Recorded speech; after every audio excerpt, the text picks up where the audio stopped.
Hi, I'm David Schenk. I'm an attorney and enrolled agent, enrolled to practice before the IRS, and I talk about tax issues, estate planning, and asset protection. Today, we're going to talk about how to stop IRS levies and garnishments. So what is a levy?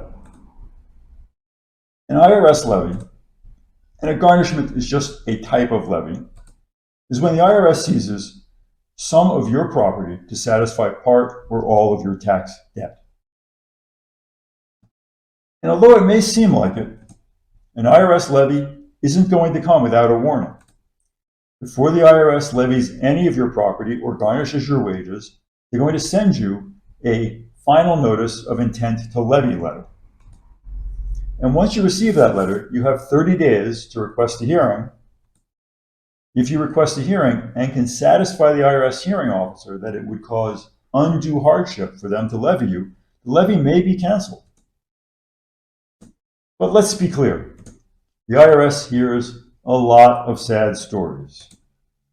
It takes something special to qualify as undue hardship. You need to be able to point to and document something more than I might lose my house or my car. They're generally looking for hardships like serious medical treatment for you or a member of your household that you won't be able to afford, long-term disability that's going to make it difficult or impossible to work, a child in need of special educational services, and similar kinds of things. But let's imagine that you didn't request a hearing and the 30 days have passed, and now the IRS is going to levy something. What kind of things can they take? Well, in theory, they can pretty much take whatever they want. And this includes your house, furniture, car, even clothing. But in practice, they like to focus on liquid assets. And this means they tend to levy things like bank accounts, wages, this is called a garnishment, tax refunds, or Social Security payments. Although on Social Security, they're generally limited to only 15% of your Social Security payment. They can seize your house, but they need a court order. And that means they're going to have to ask a judge to okay the seizure of your house and give you an opportunity to explain to the judge why seizing your house would be unfair. So this is usually a last resort for them. They don't want to seize a lot of houses, although they do. I have a whole video on this topic if you want to hear more about it. A levy on your bank account is not continuous. So if the IRS levies your bank account and your account has $500 in it, the IRS is going to get that $500. If the very next day is payday and your employer deposits $1,000, the IRS is not going to get that $1,000.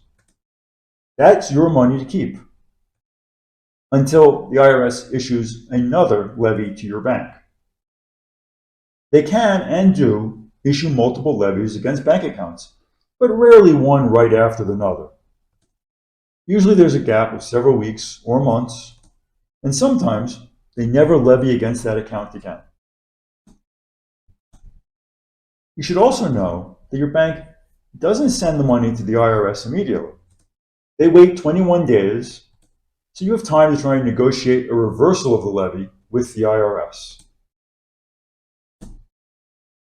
If the IRS garnishes your wages, which is one of their favorite ways to get money, because for most people, their wages are their largest source of liquid assets. So when they garnish your wages, it's different. A wage garnishment is a continuous levy.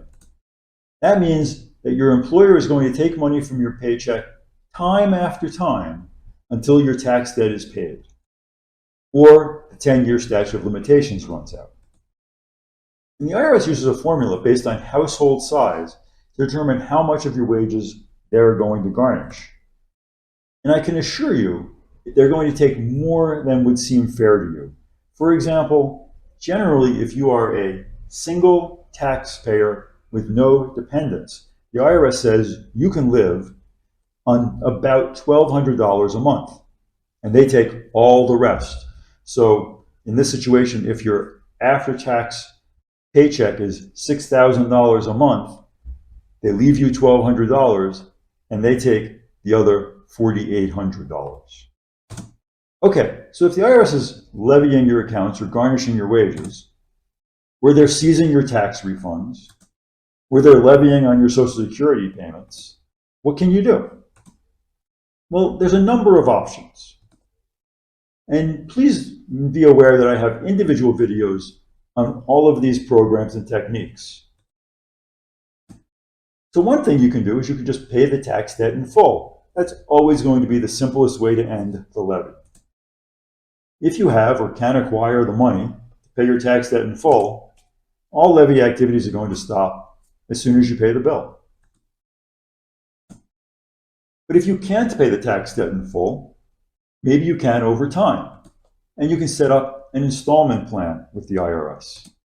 And once you agree on an installment plan, they're going to stop all levies.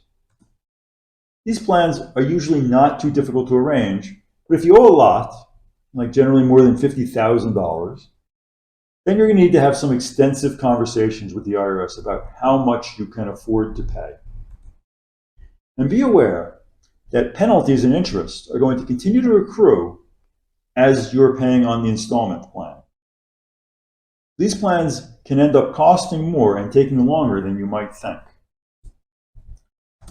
Another option to stop levies and garnishments is the Offer in Compromise program.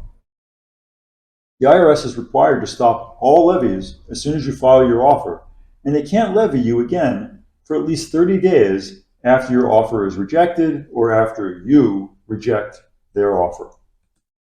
Of course, if your offer is accepted, they're not going to levy you either. An offer in compromise is a formal offer to the IRS to settle your tax debt for less than the full amount. The IRS rejects the majority of offer in compromise offers that it receives. Professional advice is highly recommended. I have a video on this if you're interested. Although it might seem like the IRS can hound you for back tax debt forever, the reality is they have a 10-year statute of limitations. And if your tax debt is approaching the 10-year limit, you may be able to just wait them out. Of course, there's always a chance they're going to get you at the final moment. And the statute of limitations calculation is not as simple as it sounds, since there are some things that can toll or delay the running of the time. But if it's been close to 10 years, you might want to think about it. And note that the 10 years starts with the filing of the return.